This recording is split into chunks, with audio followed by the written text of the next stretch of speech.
Muy activo hoy el presidente Gustavo Petro gobernando por Twitter. Sí, acabo de ver estaba acabándolo de leer un trino larguísimo. Parece Sí. un ensayo. Sí, pero además de ese trino que ya nos va a contar Camila Carvajal exactamente de qué se trata, el presidente ha dado varios retweets, ha estado muy activo, ha estado el presidente dedicado esta mañana a las redes sociales. Tiene 23 párrafos, este es un dato que me da Camila, 23 párrafos tiene este mensaje. O sea, es un ensayo, ¿viste que sí es un ensayo?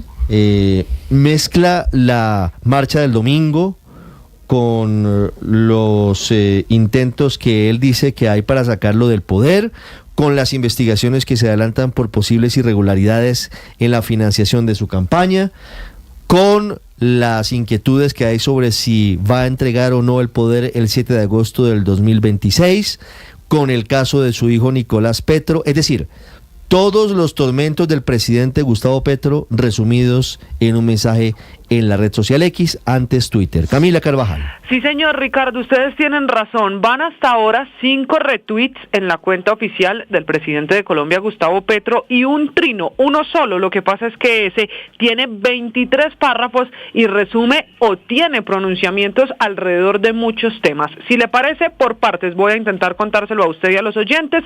Lo primero que dice el presidente Gustavo Petro es que han sido 13 los periodistas agredidos en marchas del uribismo en todo el país y que eso no ocurrió por primera vez en la marcha del domingo.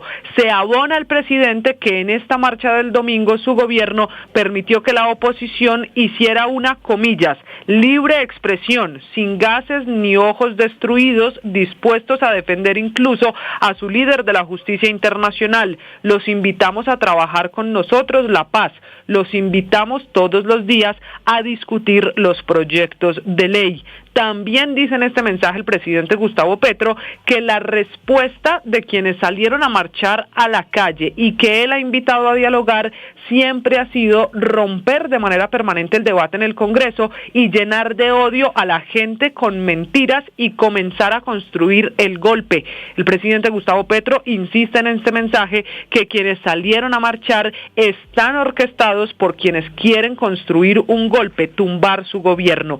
También se va contra la prensa, dice que la prensa ha buscado ya durante años la excusa para el golpe, los topes electorales, como si no fueran ellos los que han usado Odebrecht, Keralty, al Ñeñe Hernández y al paramilitarismo para elegirse. En este mensaje larguísimo del presidente Gustavo Petro hay un recuento además de los que han sido escándalos en su gobierno. Primero, ataca al exfiscal general de la Nación, Francisco Barbosa, dice que ayudó al máximo a quienes hoy están marchando y quienes están orquestando el golpe, que incluso torturó a su hijo violando su habitación en la que estaba con su mujer desnuda en el episodio de captura de Nicolás Petro, que han buscado y siguen buscando y no han encontrado un solo peso irregular porque él nunca se ha robado un peso, y que han inventado testigos alrededor de criptomonedas en hechos hasta risibles como, comillas, comprar una avioneta cuando yo no he comprado ni un carro ni un metro cuadrado de tierra,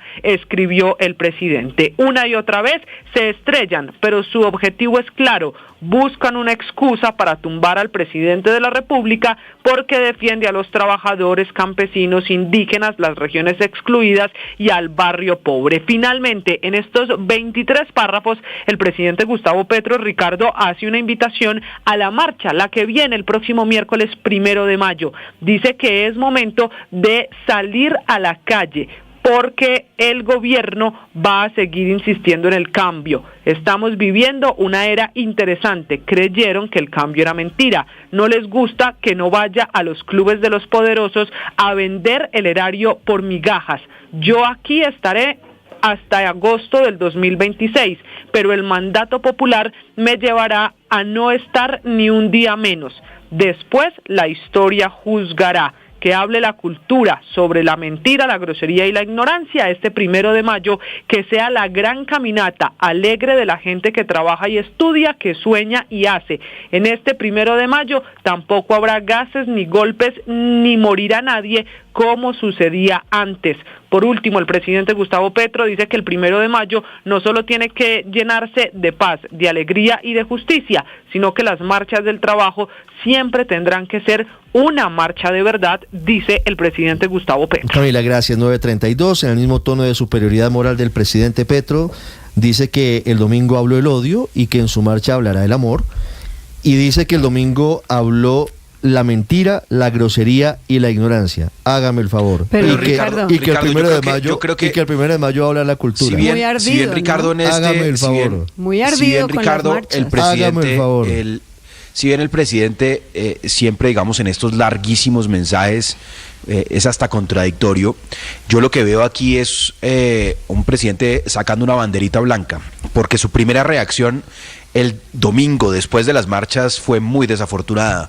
Fue estigmatizar a las marchas, fue simplificarlas, fue exaltar únicamente las voces de los radicales y no reconocer la diversidad, desconocer que ese constituyente que él tanto defiende, pues que también tiene visiones distintas y se movilizó.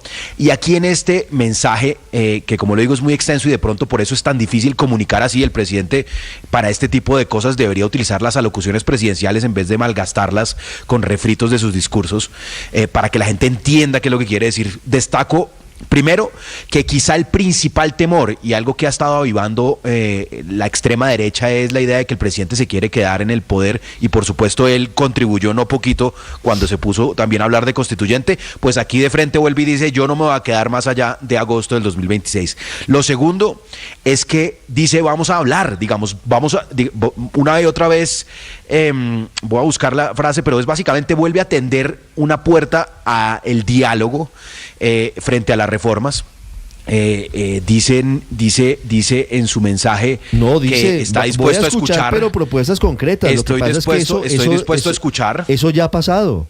Y lamentablemente él no se ha movido un centímetro de su punto. Claro, pero eso no es cierto, Ricardo, cuando hablamos de la reforma pensional. Es totalmente cierto si hablamos de la reforma a la salud, donde se pararon en la raya, pero en la reforma pensional mira que han cedido desde 4 salarios mínimos a 3 y después bajaron a 2,3, y eso es lo que ha permitido que ayer, por ejemplo, también se evacuaran varios artículos de la misma reforma. Entonces, muy al estilo del presidente, lleno de dolores, evidentemente, y esos dolores a veces se expresan mal, se expresan con rabia, con resentimiento, dolores por lo que le está pasando a su hijo, que claramente cuando pues nadie quiere que se le entren, aunque esté en el marco de una investigación, que se le entren a uno a la casa y lo graben cuando su mujer está desnuda y en embarazo. Es decir, ahí hay muchos atropellos que el presidente claramente resiente, que tramita muy mal, evidentemente, generando más rabias, pero yo sí veo un presidente que saca una banderita que dice: yo voy a respetar las instituciones, vamos a tratar de escuchar, vamos a tratar de construir un camino en medio de las diferencias, y lo más importante, yo me quedo aquí hasta agosto del 26, dejen de vender humo de que me voy a quedar en el poder, que así es como más han movilizado a sectores que tienen gran temor a eso. Fíjese que no han sido precisamente la ultraderecha la que ha dicho que el presidente se quiere quedar. Lo decía Rodrigo Prime, lo decía Bejarano el domingo en sus columnas de opinión. Ojo que no sea el presidente el que está haciendo un golpe con este cuento de la constituyente. Entonces, no creo que sea exclusivamente la ultraderecha, cuando columnistas como ellos han puesto las alertas también. Y es importante que quede por escrito que no va a intentar ninguna posibilidad de quedarse en el poder. Aunque a él lo que queda por escrito... Por lo menos está escrito. No, sí, pero no es que le importe mucho, porque dijo que la Constitución tampoco la iba a reformar. Bueno, voy ahí. Y sí la va a reformar. Pero bueno, lo que sí veo yo, en cambio, es un presidente súper ardido con las marchas del domingo. O sea, todavía está diciendo, y sobre estas sigue dividiendo, o sea, sigue diciendo: unas son buenas, son de amor, las mías, a las que yo me les monto y les aterrizo de barrigazo el próximo 1 de mayo. Y las otras son de odio. Y otras son de odio. Y el domingo marcharon los ignorantes. Exacto, de odio, de sangre. O sea, me parece que eso ese es el líder de los colombianos que debería unir y hoy divide. Acuerdo nacional. Héctor, 9:36 minutos. No, yo estoy de acuerdo en que el tono pues es desafortunado en varias de las frases. Efectivamente, todo esto que ustedes están diciendo, digamos, básicamente calificar mal a las personas que marcharon el domingo pasado es no solo un error, sino sobre todo, digamos, una expresión antidemocrática que no debería tener el presidente de la República. Pero dicho eso, me parece que hay varias cosas que vale la pena mencionar. El tema de si se quiere quedar o no. Mire, los presidentes todos se quieren quedar. Ese es un cuento que yo no sé, digamos, por qué seguimos jugando con él.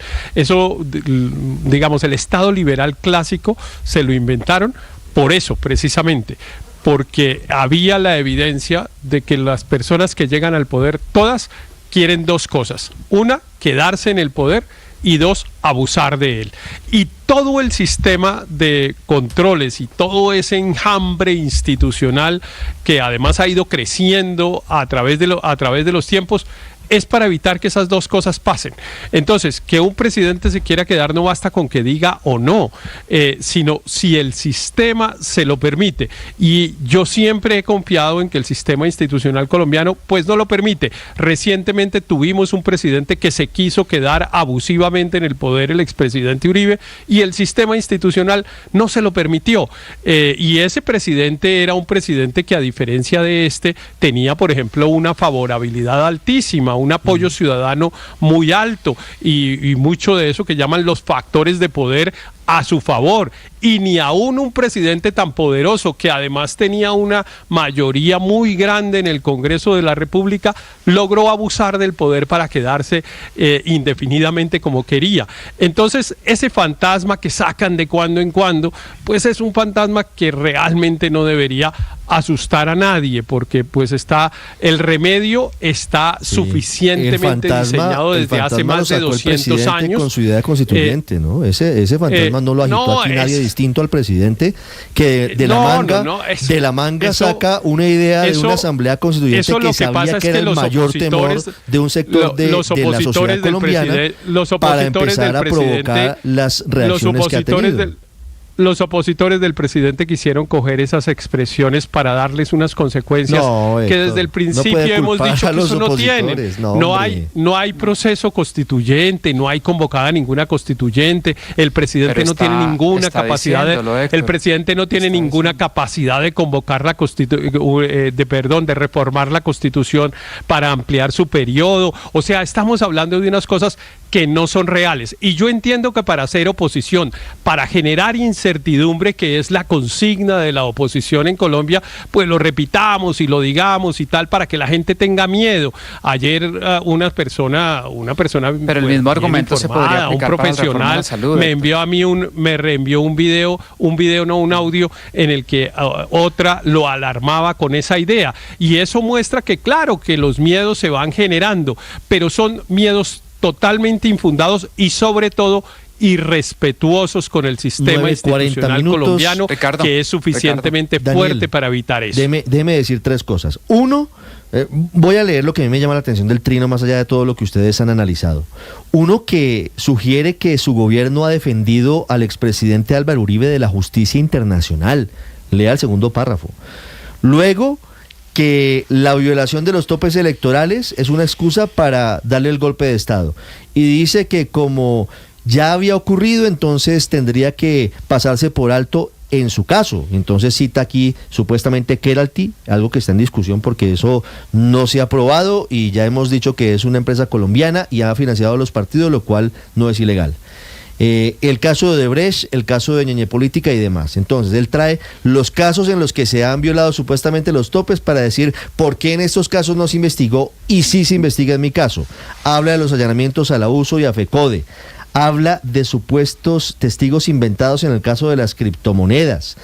Dice que no se va a quedar más allá del 7 de agosto del 26, pero tampoco que se va a quedar antes del 26. Es decir, que en cualquier caso... obviamente ya dio por descontado de que no va a haber ningún tipo de investigación de ninguna índole, o si llegase a haberla no tendría por qué haber ninguna consecuencia para él en ese punto en particular. Daniel. Ricardo, afortunadamente no es él quien decide si hay investigaciones, eso las abre la Fiscalía, la Corte Suprema, la Comisión de Acusaciones. Pero déjeme decirle lo siguiente, hasta antes de este trino yo creo que había dos posiciones en el gobierno. Por un lado, la visión más reflexiva, recapacitar que mostraba Laura Sarabia. Tendremos que reflexionar sobre lo que pasó el domingo. y la otra de personas como Daniel Rojas, el director de la SAE, que básicamente se atrevió a llamar narcotraficantes a quienes marcharon. Y yo creo que aquí el presidente toma partido, ya hablarlos de ignorantes, de mentirosos, a quienes marcharon, a las cientos de miles de personas que marcharon, ya tomó partido, ya nos queda claro que el resultado de las marchas del domingo, como muchos anticipábamos, iba a ser una radicalización del presidente. Nadie le está diciendo que se vaya antes de que acabe su mandato. Lo que se le está diciendo es: no juegue con la Constitución, no manipule la Constitución para intentar quedarse. Y resalto la palabra intentar. Yo entiendo el argumento de Héctor, me parece válido, pero lo mismo decíamos con la reforma a la salud. Una vez se hundió en el Congreso, ellos la están implementando de facto vía decretos.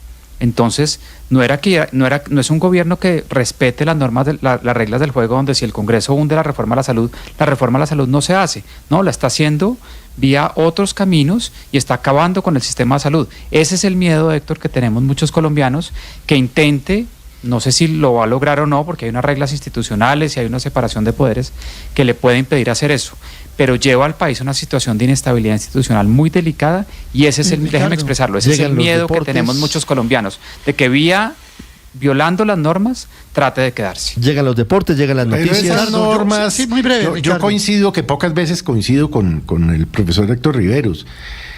Nada de eso va a pasar. Es decir, ahí está la Corte Constitucional, estos decretos de la salud están ya demandados en el Consejo de Estado, el Congreso, pues mal o bien, ahí está funcionando con el tema de la reforma pensional. Entonces, pues tampoco hay que alarmarse, eso no, este es el campo natural del señor presidente y es el de la confrontación. Si a esta altura no sabemos eso, pues entonces, ¿qué sabemos? Y ese es su campo natural y ahí es donde él se siente confortable. 9:43, Ricardo, Aurelio. Sí, Ricardo, yo pues realmente abordar la parrafada pues implicaría prorrogar 2 horas más a Mañanas Blue. Solamente quisiera referirme al tema del 1 de mayo. No, presidente Petro, el 1 de mayo no es el Día del Amor. El Día del Amor y la Amistad creo que es como en la 3ª semana de septiembre.